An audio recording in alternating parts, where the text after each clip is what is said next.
এই ছোট্ট একটি জীবনে কত কিছু যে প্রয়োজন হয় তা হিসেব করে শেষ করা যাবে না। আসসালামু আলাইকুম, সবাই কেমন আছেন? আমি আলহামদুলিল্লাহ ভালো আছি। আজকে একদম রেডি টেডি হয়ে চলে যাচ্ছিলাম আমার ছোট্ট একটি শখ পূরণ করার জন্য। আসলে আমাদের মেয়েদের যে কত রকমের শখ থাকে তা বলে শেষ করা যাবে না। এই যে আমি চলে এসেছি ফার্নিচারের দোকানে আমার সংসারের ছোট্ট একটি জিনিস কিনতে। আসলে সেই জিনিসটা আমার খুব শখের একটা জিনিস।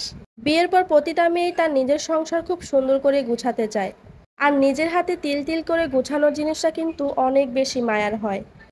এই যে এই দোকানের এই খাটটাই আমার অনেক বেশি পছন্দ হয়েছে।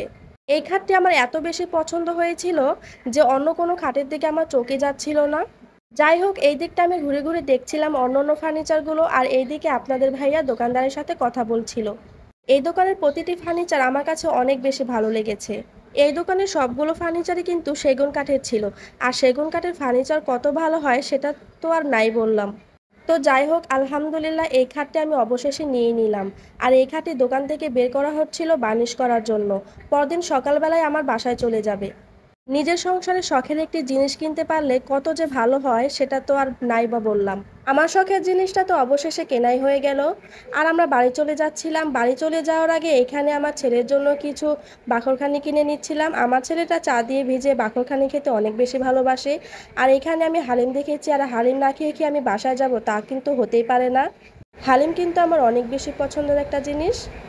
আর এই যে আমি আর আপনাদের ভাইয়া এখানে হালিম নিয়ে নিয়েছি। আমি খাওয়া শুরু করার আগে আপনাদের ভাইয়ার খাওয়া প্রায় শেষ হয়ে যাচ্ছে।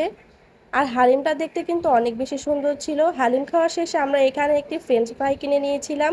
আর এই রোড সাইডের খাবারগুলো কিন্তু অনেক বেশি মজা হয় রেস্টুরেন্টের চাইতে। খাওয়া দাওয়া শেষ করে বাসায় চলে এসেছি। পরদিন সকালেই কিন্তু আমার খাটটা বাসায় পৌঁছে দিয়েছে।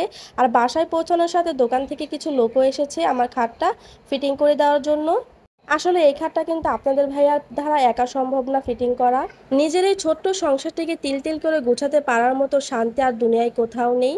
তো যাই হোক, আজকে এই পর্যন্তই। সবাই ভালো থাকবেন, সুস্থ থাকবেন। আল্লাহ হাফেজ।